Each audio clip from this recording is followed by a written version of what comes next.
Imagine a home where every cleaning product, beauty item, and vitamin is designed with safety, science, and your health in mind. With decades of work in environmental health advocacy, more than 30 consumer protection laws passed, and a new book, today's guest has become a leading voice for transparency and accountability in the wellness industry. Now serving as Chief Impact Officer for a traceable supplement brand, she's helping reshape the future of clean, responsible products. This is the story of cleaning house with Lindsay Dahl. Lindsay, so nice to have you on. Thanks for having me on. So I want to hear about how you got into this because many people have their own personal experiences that leads them to start investigating what's really going on in the everyday products we're doing. But what's your story?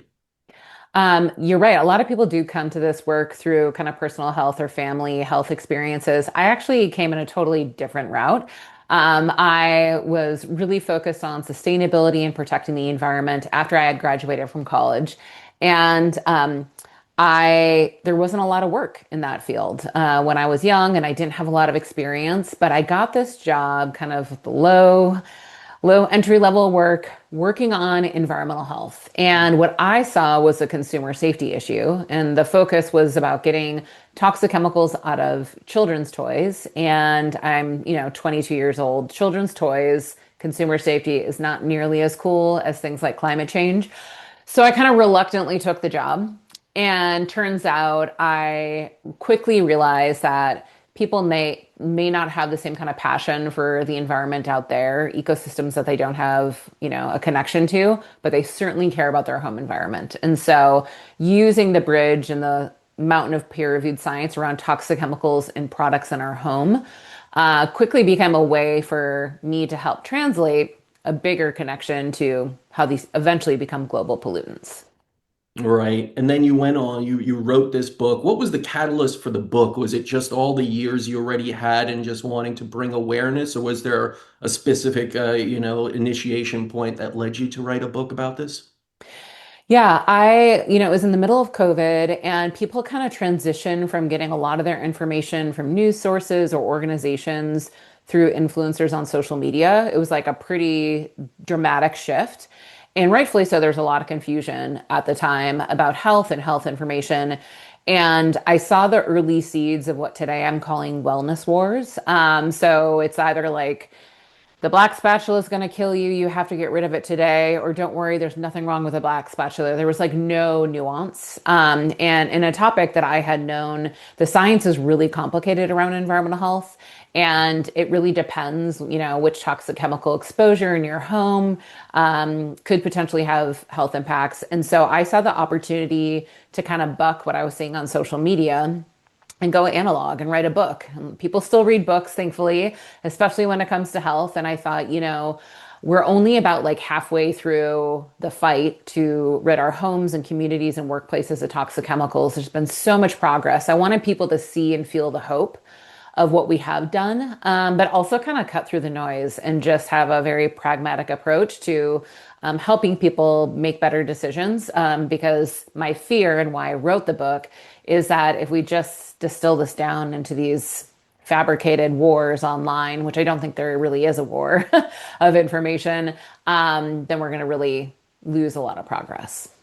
It's interesting you bring up these wellness wars, right? And the online kind of rhetoric. And it seems to be picking up, I think, since the administration, Maha, everything is kind of, riled up in misinformation from everyone. But, it also seems like a lot of people are saying, well, if you're pointing out all these things, it's fear mongering, right? It's this idea of everything is suddenly bad and everything is scary. I don't agree with it myself, and I do think that we have to point things out so people are aware and can make an informed kind of consent sort of decision and everything. But where do you fall on that? Like, how do we cut through the wellness wars of what's going on and start to understand what is truthful and not, and how that could help us and not just create a fear, vicious cycle that we spiral down and become anxious over everything? Yeah, I mean, it's the heart of my book. Your question is spot on. I think at the end of the day, it's okay if the science around certain things feels a little bit scary. So I'll use this example. When we learned about lead paint reducing the IQ of children, people were like, stop fear mongering. Like, oh my gosh, like no, the science around lead and exposures in the home and children's brain health is actually kind of scary and it should compel us to do things differently. And in that instance, it did. We took federal action. Paint companies started to transition away from using lead in paint. And so this is no different. And I think the scale of the problem is what feels overwhelming. But at the end of the day, a lot of people are misstating information on social media. They are using fear tactics as a way to increase their clicks. And guess what? The algorithms promote sensational, whether it's totally dismissing the issue or it's fear mongering intentionally or unintentionally. And so this is where I tell people to spend less time on social media, Yeah. find trust, go back to getting the translation of the new science that comes out. It really depends on who's translating that. Are they qualified? And a lot of the leading nonprofits that work on this have PhD scientists that are trained to translate that and make it accessible for all of us. So I encourage, and I've got a pretty big take action section in the back of my book. I like to say it's a menu, it's not a to-do list, but I have a bunch of recommended nonprofits like NRDC, Toxic Free Future, that again have scientists. That's where we should really be getting our information versus kind of falling into this trap. So spending less time on social media is actually one of the best things we can do. And it's interesting. I wrote a book about toxic chemical pollution, but I end up talking about how toxic social media is oftentimes more than I'm talking about toxic chemicals. Isn't that the funny part? It's like when we talk about toxic things, we usually think about these chemicals that are carcinogens and endocrine disruptors, and have the chemistry behind it and studies, but we often forget about those toxic emotions, those toxic kind of, states of being that we put ourselves into. And part of that is because we're so entrenched in a place that, spews that over and over. Social Yeah. media, for the most part, I agree. I think it's a neutral tool. It's how you use it. But most people fall into it using it improperly in a way, becoming Hmm. addicted, spending too much time. Can you talk about a little bit of that how to cut out those toxic elements that aren't the chemical, the emotions and everything, besides just saying stay off social media? Because I think that's a great start, but people, as we know, we're still in some toxic mental states before social media was ever there. Sure. I think the first thing I encourage people to do is to not take this issue on. We've put in a tremendous burden on consumers' shoulders to navigate a super complicated marketplace. I've been doing this work for 20 years. I still don't know everything when I'm shopping at a retailer or online. And at the end of the day, this should not be on our shoulders. It shouldn't be how much time you have, education, financial resources in order to shop the market safely. We really should look upstream, which is why I've spent my career working in a bipartisan fashion at really turning off the tap and removing toxic chemicals from commerce in the first place. Not all chemicals are bad, but if we had stronger regulatory systems at the federal level, we've made some progress there. But if we had stronger oversight, we've seen a lot of success stories of when we've pushed the burden off of our shoulders and upstream. That should remove some of the stress. It's really complicated to be a healthy individual in today's world, certainly a parent navigating the market. And really, I think the burden should be on the chemical industry to prove that their chemicals are safe long before they make it into consumer products.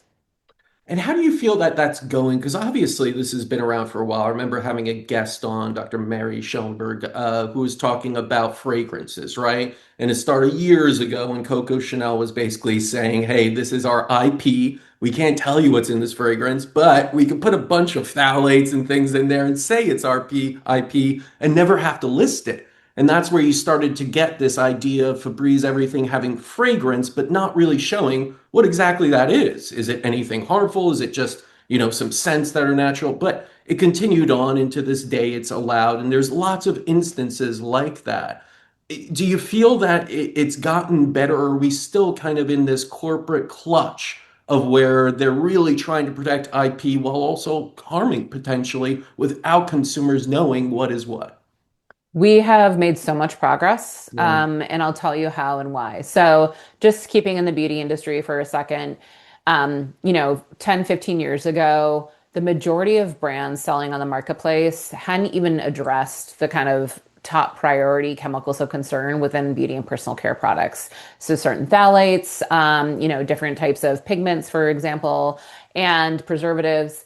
And now, even brands that aren't positioning themselves as clean or they're not seeking out different certifications, many of them have moved away from the problematic chemicals.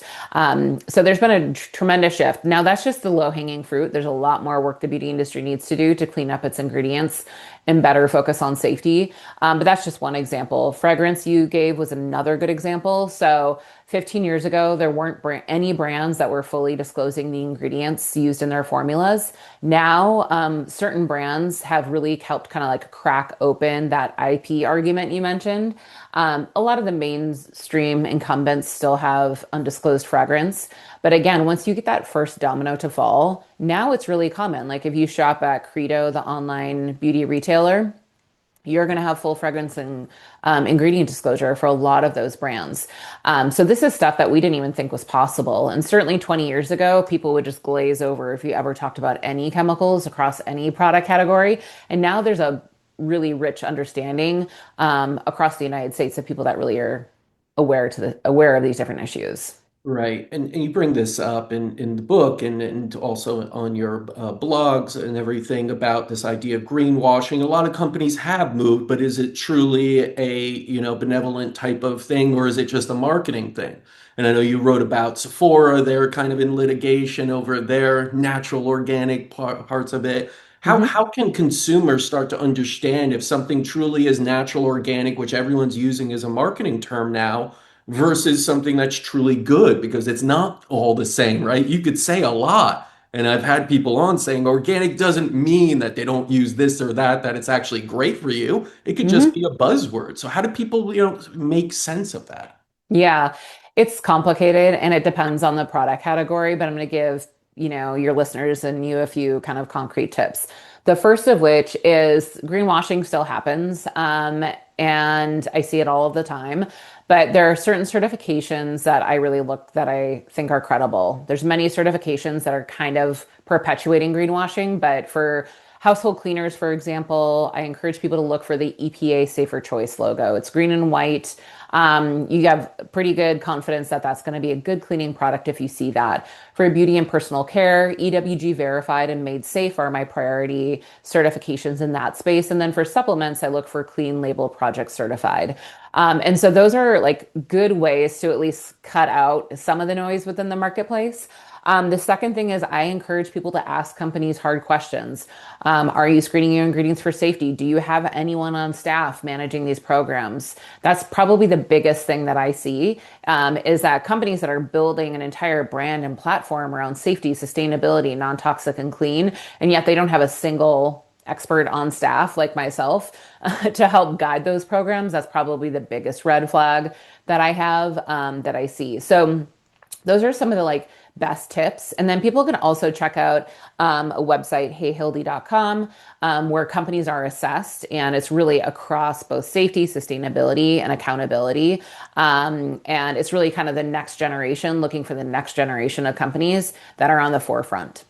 Yeah, I have to say that consumers don't realize how much power they have, because that idea of asking questions, a lot of people like, well, I can't do that. I just have to read what's on the label. It's like, no, you have the power here, right? You can Hmm. ask those questions of someone that you want, that you do your research on, and say, hey, do you do what I read about here that I heard is good? And they should answer you. If they don't, just don't give them your money, right? I feel like Hmm. that's what people miss, that you have the power. Everyone thinks, oh, the companies have the power without the consumers. And if they're asking those questions, obviously they're going to change. And I think that's been seen in so many different industries, supplements being one too. You're now a compliance officer at Ritual, correct? Correct. And I love that idea of transparency in supplements, because I work in medicine, and I know that so many people that take supplements have no clue where they come from. They just read the marketing and say, oh, it says it's all there, it's good, but they really don't understand at all what's going on in the background. Hmm. Could you talk Yeah. about Rituals kind of process so people get a better understanding of what kind of supplement should look like in their transparency ways versus what the industry sort of used to be, which is, I believe, a lot of Wild West with things coming from China and heavy metals in supplements. It's cleaned up, but I think Ritual's done a great job kind of leading the pack. Yeah, I think we're really kind of at square one when it comes to the supplement industry compared to some of these other consumer categories we've been talking about. So there's two kind of main questions. I certainly have these questions when I'm shopping for supplements, which is this actually going to work? Yeah. And is it safe for me? And so we don't have really strong federal oversight over the supplement industry. There's no pre-market approval before products go into the market. And yet we have these widespread documented issues. For example, we just helped pass a law in the state of California to require companies making prenatal vitamins to publicly disclose the heavy metal test results because there was consumer testing that found over 86% of prenatal vitamins had heavy metal contamination. So, where Ritual kind of stands is to help solve those safety and efficacy issues. And we do that through a traceable supply chain. So, knowing your suppliers, that is the number one way you can help reduce heavy metal contamination within your supply chain. And we also talk to people like there's no such thing as heavy metal free. We can't ever claim to be lead free this or lead free that. But that doesn't let companies off the hook from having the diligence required to source our pea protein from North America rather than from China. That helps reduce heavy metal contamination. The second is through the terms clinically studied, science backed. None of those are regulated terms within the supplement industry, and they're often used to mislead consumers. So I'll give you an example to make it real. If you've got a certain ingredient or nutrient within a supplement you're taking, maybe it's your multivitamin, companies often can kind of like use a small amount. They'll pixie dust it. If that ingredient was clinically backed in a study, they're not actually using it at the same dose that it was clinically studied, but they're using that terminology. And so this is part of the reason that Ritual is not only conducting human clinical trials on all of our products, which is something that is not required in the industry. No one else has set goals around this. But we're also asking for tighter regulations at the federal level of how companies can use these terms because it's really not fair for customers. Yeah, and I think you bring up a really good point there that no natural kind of element out there is completely, derived without any sort of possible contaminant, even a little bit of lead or a little bit of that ends up in the ground a lot of times. It ends up, I think the real discussion should be on what is the overall good of a supplement, right? And you notice something like mercury, if there's selenium, it takes the mercury out anyway, and it kind of processes it easier, so it doesn't get stored in the body. And there's other elements of that. But I know patients that if they see one report out of EWG or something that even Mountain Valley spring water has a little bit of this in it, I can't drink it. I freak out that I drank it. How do we stop people from overreacting to news also? Because I'm seeing that where people think that something should be completely devoid of anything that could possibly be negative when realistically, I mean, in this world, it's always going to have some negative, some positive to it, everything, even good ingredients do that. How do you go about kind of educating the consumers then that this doesn't necessarily mean it's a terrible thing versus yes, it could be if it's too much. Yeah, I think consumer education takes time, but it works. So even the fact that there's this growing movement and people know so much more about flame retardants or plasticizer chemicals shows that consumer education is possible. So I think now what we need to do is we need to drill down a little bit deeper. And both brands and scientists and individuals like myself have the responsibility to help create this nuanced conversation. So, for example, I like to tell people that they can't shop their way to safety and that it should actually take some of the pressure off their shoulders rather than feeling like I can find a perfect product.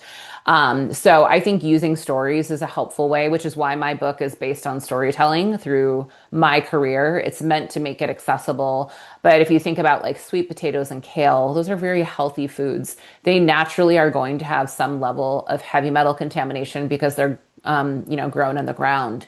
When you start to connect those dots for people, they're like, oh, okay, I can understand now. But what we don't want is for companies or individuals to be like, oh, everything's whatever. I just can't be afraid of everything. We still need some pressure on companies because we know firsthand at Ritual where and how you're sourcing your magnesium directly impacts how safe and clean that product is. So I think that's where these certifications, which also embrace nuance, can be helpful. But consumer education of repeating over and over that guess what we're really talking about is distinguishing the intentional use of something like PFAS, forever chemicals. Companies should not intentionally be using these forever chemicals.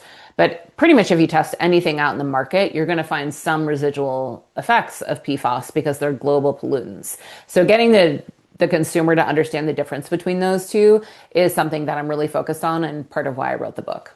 Yeah, and it really is a lot about the nuance. Like you said, if something finds its way in naturally that is there already, that's one thing. If you're intentionally adding forever chemicals and those sort of things because it's cheap or anything like that, that's a totally different type of objective you have, and that's Mhm. something that's truly harming the consumer. Now, Yep. you gave a lot of great examples in the book about these consumer products that, may or may not be toxic, from couch cushions, yoga mats, children's pajamas, right? Your nonstick pans, receipt paper, for someone that's kind of just getting started with saying, I want to build more of a healing sanctuary at home, where do they start? Because obviously you could look at anything and say, well, that's not that good, right? Well, that Mhm. has the printer in it. This one has the microplastics in it. How do we? Because I know most people, if they become overwhelmed, they don't take action. You got to take small steps. What are your recommendations to start? Yep. So I give people three things to think about. The first of which is in your kitchen. So if you are using non-toxic or sorry, non stick Stick. cookware, Yeah. switch to non-toxic cookware. So stainless steel and cast iron are the two tried and true. You can actually find a bunch of stainless steel cookware now that's really affordable. So there's no cost difference, which is great. Second, in your kitchen, really look for Clean Label Project certified supplements. That's the kind of go-to certification. So that's the first when you look at your kitchen. For beauty and personal care products, as I mentioned, EWG verified, Made Safe certified. Those are two certifying bodies that have the most science-backed rigor. Or you can shop with a retailer like Credo.com. And then the third is a little bit bigger, kind of higher price point ticket items, but think about like your mattresses, carpet, and couches. Anytime you're going to make an investment in any of those three categories, really ask the manufacturer, many of which are sharing this publicly. You want to avoid toxic flame retardants or PFAS forever chemicals for those larger items. But again, it used to be 10 years ago, it was super expensive to find a couch that was flame retardant or PFAS free. But now you can shop with retailers like IKEA, for example, which have really good programs. So there's not always the cost barrier that there was previously. And if you're looking to really build a home that's non-toxic, right, beyond just the elements of, let's say, the furniture and everything else, are there any other areas that you say you focus on? Because we got beauty, supplements, non-stick. What other? Because you give a room by room guide, right? And I just want Mhm. to give everyone the breadth of what they should be looking at. Where else can people look to continue to live a non-toxic life? Yep. Household cleaners is another area where Mm. there's a bunch of opportunities. If you think about, I've noticed certainly that the level of fragrance in household cleaners has dramatically increased. So avoiding plug-in fragrances, burning candles, those types of indoor air pollution are something to really be mindful of. The other thing is that there's also really interesting science that shows if you dust your home frequently or you vacuum with a HEPA filter, that you can actually dramatically reduce your exposure from household dust. And I know it sounds wild to think that household dust could actually be a contributor, but the more we inhale, especially children are kind of have increased exposure based on their feeding and crawling habits. So keeping your house, once a week dusting. I don't really want to tell people to clean their homes, but it is one of the ways you can help reduce your exposure as well. And now thinking about the place we spend so much of our time aside from our home is workplace, right? I think we're coming back into this realm of post-pandemic. A lot of people are going back into the workplace. I know when I used to work in New York City, it's like I always felt that cleaner smell in the hallways. Every elevator was shined with polish that I know is kind of a caustic sort of smell. And what can we do in that respect? Because that's kind of, we feel like it's out of our control. We go into these shared places. And I even get this when I walk into sometimes a spa or a hotel, that fragrance is just so much, and the cleaning problem, like, oh, that's abusive to my senses. What Hmm. power do we have, or what recommendations do you have for that sort of thing where you're spending 8, 9 hours a day sometimes in a shared workplace that you may not feel is so healthy for you? Yeah, that's a good question. On the hotel side, because I've really noticed it there, please tell the hotel, like, even if it's someone at the front desk when you're checking in or when you check out, there's a way to be respectful about it. They're not the one that has the decision making power, but just to say, oh my goodness, I noticed the fragrance in this lobby is like actually making me feel sick. Would you mind letting your manager know that, I think it's too strong? Sometimes I've actually had to switch hotels because, and I'm not someone that's like overly sensitive. And I think it's helpful just to say, look, I'm not going to stay at your hotel because the fragrance is too strong. I work on the inside of a company. They definitely take in that input. When it comes to workplace exposures, when you're like in an office setting, you do have less control. So this is one area where it's like, if it's not impacting your quality of work, you can kind of just be like, okay, I can control other elements of my life. It's okay. Like just try to like take the stress off of yourself. But if it does feel like it's something that is impacting the workplace, and certainly for those individuals that are cleaning, imagine how they feel if they're cleaning at night and it's still that strong in the morning. You can ask your manager at your office and say, hey, do we know what kind of cleaning service we use? Is there a way we can have them switch out the cleaners that they're using? Oftentimes, there's varying degrees of protections for workers that are in the kind of industrial hygiene cleaning space. And they have increased rates of asthma and all sorts of health impacts. So it's not just a workplace exposure for you, it is for also those individuals.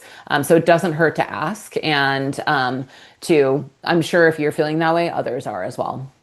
Right. And I feel like it's just sometimes we feel like we don't want to be that burden, that person that's complaining about something. But I think in this case, especially when you have these companies that really want to put wellness first now, right? I'm seeing it more and more. The companies have a wellness program and they're trying to do the right thing environmentally and everything. Why not bring it to them? Don't you want your employees, your workers to be as healthy as possible and as productive as possible? If you frame it in that way, I think it's not about complaining about a scent that you, but more about the general health of the whole company and everyone working there. So I do think again the consumer and the worker has so much power that they sometimes don't give themselves credit for in these situations, and things are changing drastically.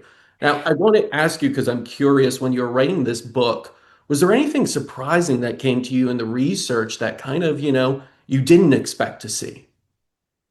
That's a good question. I guess the thing I was telling, I had the benefit of telling the story of like the work that I knew intimately because I told it from my perspective, from a Yeah. first person perspective. So I wouldn't say there was many surprises, but I will say what people find the most surprising is as they're reading it is just the connection between toxic chemicals in our homes and the global connection. So what I'm pushing people to say is yes, if you can have the time and can afford to bring safer products into your home, that's good. Please support those companies. But I draw the connection between where these chemicals are made all over the United States. And the communities that live next to those facilities are often low income communities or communities of color. And then on the other side, I also talk about where our products go after they leave our homes. So Mhm. in this country, a lot of communities incinerate garbage as a way to produce energy. Again, the communities living next to those incineration facilities, or even the legs that these toxic chemicals have and how they become global pollutants that end up impacting indigenous communities in Alaska, far, far away from where we're sitting today. That's what people have found the most compelling. They're like, oh, I'm starting to understand there's a much bigger picture here. Yes, consumer product choices are important for me and my family, but they're actually also having these kind of tentacles that we have the opportunity to have a much bigger, greater impact. Yeah, you bring up a good idea that a lot of these, products that we're using are in fact cheaper in the chemical ridden kind of world versus natural. You see that a lot with, any realm of it. Even cleaners sometimes are more expensive when they're natural. They come in glass sometimes instead of plastic, things like that. How do we start to, even out that playing field? Because so many people will make choices with their pocket. And Hmm. that's just even when they're told that this could be harmful. Okay, you're talking about a potential 20 years down the line. I don't see things that way. Most people live in the short term and they say, I can't afford, let's say that. Do you see this as more as that's where government policy has to come into play? Do you see this more of companies themselves have to stop thinking only about shareholder profits and making double every year and just do what, a lot of old European large companies do with this general, just small growth every year and just keep it up for 100 years and you'll be a great, great company. I mean, how do we start to combat that? Because I get it all the time. It's like to live healthy is so expensive, right? I don't necessarily agree, but when it comes to products, it is a little bit more expensive to get the higher quality or more natural one. Yeah. So I love this question. I think the number one tip I have for people in my book is to buy half of what you currently are purchasing. Mm. And it sounds overwhelming until you do a gut check with yourself of how much did I purchase 15, 20 years ago. We consume so much more now because it's so easy to have things delivered quickly to our homes. So purchasing less actually saves you money. It helps reduce the amount of things that you're bringing into your home and reduces your exposure. So that's what I'll say about that. But at the end of the day, oftentimes for companies that are creating safer and more sustainable products, especially when those markets are new, they do come at a premium. Yeah. So this is why I think we need people to be able to push the market, but we also need government policy at the same time. The two work hand in hand because what we've seen is when we pass state and federal laws to remove toxic chemicals from consumer products, great example is baby bottles. I worked on this early on in my career in the early 2000s.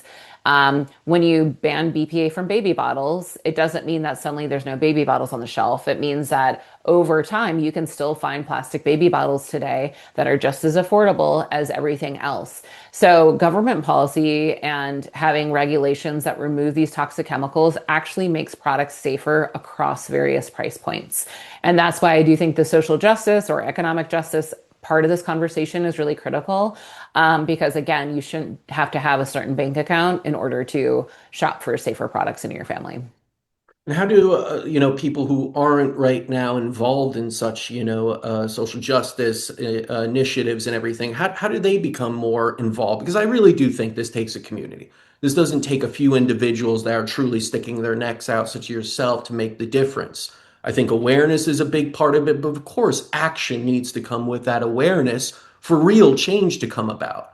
And I think there's a lot of people, especially if you go to places like social media, that get the likes but then everyone that likes continues to consume as they consume almost and kind of does the head in the sand. Yeah, I really like that idea, but I'm going to keep doing what I do because it's habit, because it's cheaper and everything. But how do we start to like build on that and get more people involved? I think we've done very well in certain elements, like you said, climate change. Okay, there seems to be a lot going on there, but maybe it's not as sexy in this everyday toxic product sort of thing. But are there certain, initiatives that you would recommend for people to really get involved with and look into? Yeah. Toxic Free Future is an organization that works with retailers to have them have strong policies on toxic chemicals. They work at the state level and they also work at the federal level. So it's kind of like you're hitting the biggest areas and they're based out of Seattle, but they have a national presence. They help translate the science and they also are going to ask all of us when the timing is right to send a pre-populated email to our members of Congress. Those emails work. I know as a lobbyist, being on the other side of when I lobby and I talk to staff or members of Congress, they'll say, oh, I've been hearing from my constituents about this. So it takes us 30 seconds to hit yes and hit send from organizations like Toxic Free Future. I also have very simple scripts in the back of my book with the capital switchboard number of what to say when you call. And again, I know as someone, the longer I do this work, even though things are really partisan and nasty right now in Congress, the more hopeful I become because I do see the power of an individual phone call. Mhm. And so it sounds simple. And sometimes if someone doesn't want to pick up the phone and they just want to do an email action, I definitely recommend checking out some of those organizations that help make it really easy. And they also mobilize us when the time is right. Right. And now you're a parent, and I know I've seen that, people are saying that your book is what every parent needs to read before they take their next Target run, that sort of, thing and everything. And I think it's absolutely true that parents need to take actions to help their children, avoid toxicity, health issues, all of that. But I also think there's this big part of parents need to also educate, teach, and allow their children to be the next generation that continues to take these actions. What do you do with your own children to kind of keep them aligned with your values in that way of not just purchasing things, but truly learning about the effects of them and taking that on? Because it's not an easy, I feel like it's to me, it's the same conversation about, a parent has to have with their child about giving them a phone early. It's really difficult. Every kid wants a phone, as soon as possible. I have seen, and other parents have said this, that giving a phone to a child very early is detrimental in some ways. It could be a great pacifier. They become happy, but it's a short term sort of win for a long term possible loss. What are Hmm. you doing in your own household to get your kids on board that this is a cool kind of initiative? It's not something to frown upon and be like, oh, mom and dad, I don't want to do this, right? What are you doing with your own kids in this realm? My answer is probably going to surprise you, but my kids are 5 and 7, so they're definitely like old enough to have this type of conversation with, but I actually don't. I will Okay. eventually. The reason I don't is because, especially in this world of constant information, I think that they're going to be just barraged with things to be afraid of for the rest of their lives. And so I'm kind of trying to create this bubble for them as long as possible. And what I do is we make the best decisions we can. We don't always have to explain it to them. But what I will say is like my daughter came home from a birthday party yesterday, for example, and there was like this toy in there that I know likely contains vinyl and phthalates. Okay. It kind of smelled bad. I could like tell based on the texture of the plastic. I didn't take it away from her. I'm letting her play with it. She's going to forget about it in a couple of days. Or I strategically like kind of like put it in the Yeah. corner of her closet, see if she mentions it. She won't, and then I dispose of it. Eventually, when they're a little bit older, I will have to have some of the conversation of like, hey, this is part of what I do as my job is to make sure that, products are safe and I want to care about your long-term health. You can play with it for 2 days, but then after that, maybe let's get something else, or swap it out for something. Like I'll kind of gamify it for them so they have some agency and choice, and it's not always just about taking away. But even though they're old enough, I've really kind of waited on those conversations. Same, I also work on climate change. I just feel like they're going to have a lot of their lives to think about the heaviness of this. And so right now, this is kind of my responsibility. Sure, and you got to let children be children, have fun, enjoy things. Again, I think the thing is also what I've seen is a lot of parents have a ton of fear also. Are they doing the right decision? What if they eat that one thing or, the one thing is not going to, Mhm. suddenly change everything.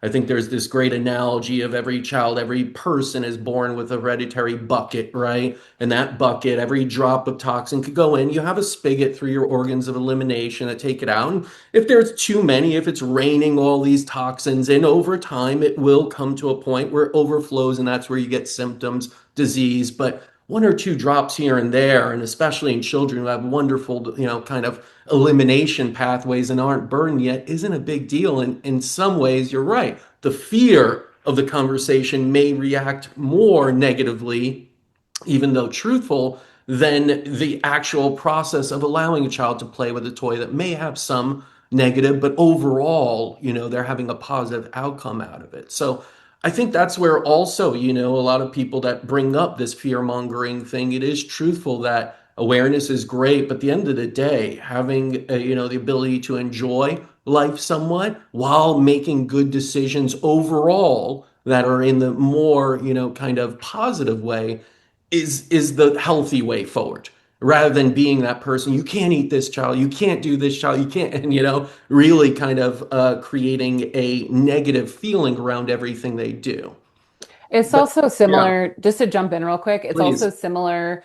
I like to equate it's diet culture from the 80s and 90s that now has a new flavor. It's instead of around food, it's around consumer products. And so I like to, to say if we look at the food space, we know that an obsession from parents And like not having Cheetos in the house where kids can sometimes choose and like learn how to eat things in moderation can actually backfire because they're not given the ability and the agency and the decision making skills of having this kind of balanced approach. I think the same thing holds true for products in our home, which is why when people meet me, they're like, oh, I don't want you to have I don't want you to come over to my house. I've got plastic in my house. I'm like, so do I. Like the world is made of plastic right now. Like it's okay. And it's not because Yeah. I'm lax. It's because I play, 80/20 rule all the time. Like big ticket items that are really important. That's where I'm prioritizing my time. And then these other things I'm just getting, like I gave the children's toy example, I'm kind of strategic about. And I'm curious about that because obviously judgment is not the way to go here. If you have another family doing something that you're seeing is, you see a lot of negative and toxic type of ingredients, judgment is not the way to go. But I've had this struggle myself with friends that I know have a pantry full of just everything from the Cheetos to the, buttered microwavable popcorn that I've read the things on what's wrong with it over long-term use. Do you ever, or how do you go about bringing that up to others in a way that isn't judgmental, is helpful, won't really, kind of bring end to the relationship in a sort? Do you even bring those things up to any friends, or do you just let it be and kind of allow, life to go on? I never bring it up, Never. and people never. And the reason is because it naturally makes people feel judged and defensive, Yeah. no matter how artful you are in bringing it up. So naturally, obviously, just given my work too, I share this information in a neutral space. So if I'm Yeah. sharing on social media, people can read the articles that I'm either writing or sharing and choose whether or not they want to learn from that. And oftentimes people will ask me questions. They'll say, "Hey, like I'm in the market for a new mattress. Do you like this company?" And I'll say, "Yes, I like them." Or, "Oh, here's another one that's kind of in the same price range." So I just don't think it's worth it. And also, Yeah. I think I try to save the majority of my energy to these big changes. So moving companies, moving retailers, and moving our laws, because that's where we see the biggest change. And there's been so many laws that I've helped pass that I've really seen a dramatic impact in a positive way on the marketplace. So that's where I save my energy.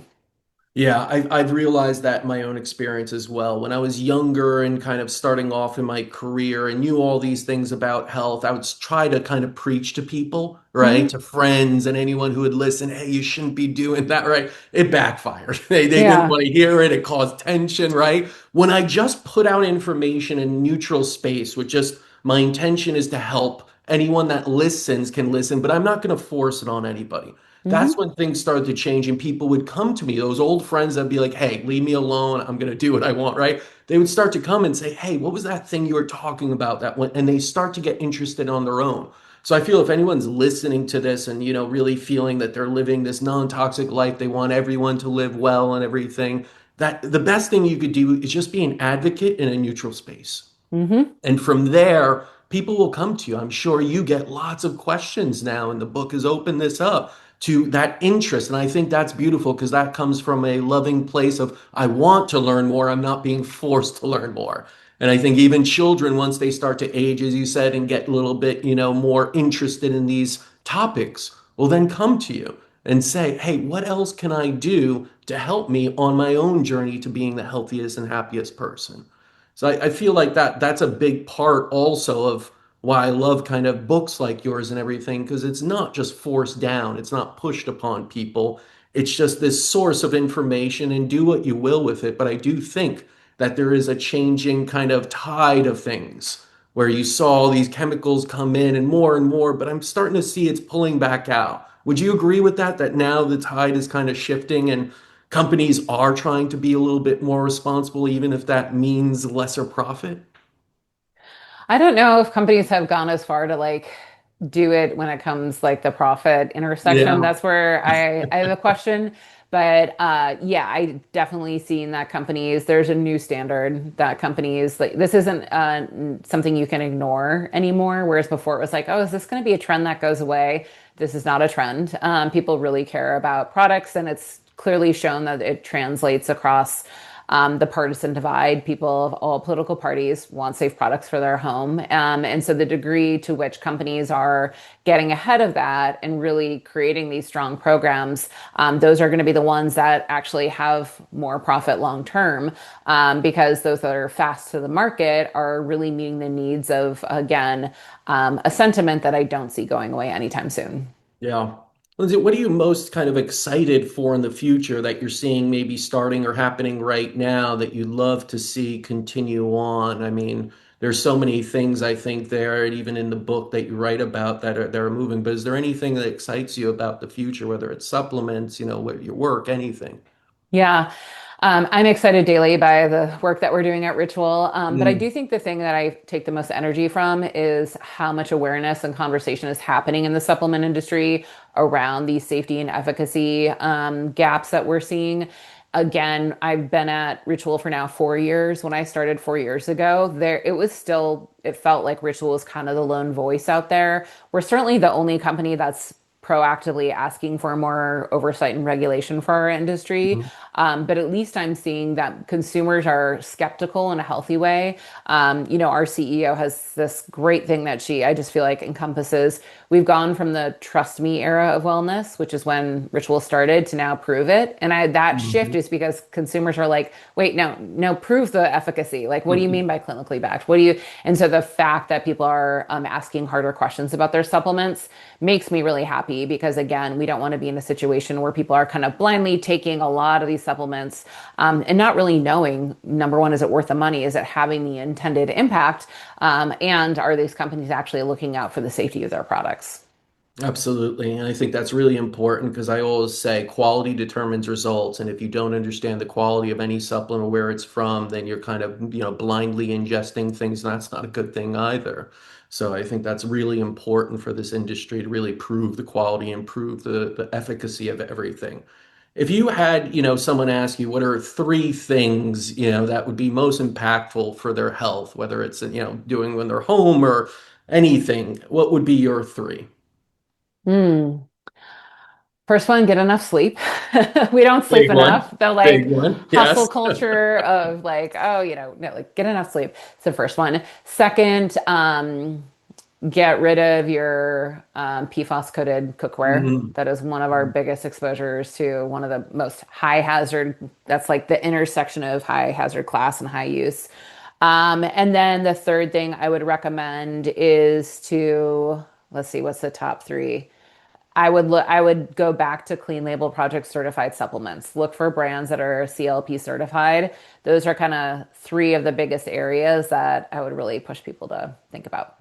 I love it. And it correlates with a lot of what I feel integrative functional medicine is all about, which is regeneration. Sleep is vitally important, right? Without that, we can't ever function properly and have a clean body and clean environment. The environment dictates how you will basically heal yourself and how much you could thrive and optimize cellular functioning, your overall functioning, body, mind, spirit. So I love those three. Lindsay, where could people learn more about you, get the book, connect with you? Cleaning House is available everywhere. So anything from Amazon to your local independent bookstore, Barnes and Noble. Really encourage people to check it out if you like it. Buy it for your friends and family. I'm a first-time author, so every sale matters. And yeah, I'm also somewhat active on Instagram and I also write on Substack. So encourage people to check me out there. Yeah, I love your articles, by the way. I love the book too, but continue the great work. I really think it's really important and somehow often overlooked of what we keep around us, right? What we're always around all day, every day. That really dictates our level of health. So thank you so much for your work. Yeah, thanks for having me on. Yeah, and be sure to visit Lindsay's website at lindsaydahl.com. That's LINDSAYDAHL.com. You could also find her on Instagram, as she said, and we'll include all the links to the social media in our notes. Until next time, continue writing your own healing story.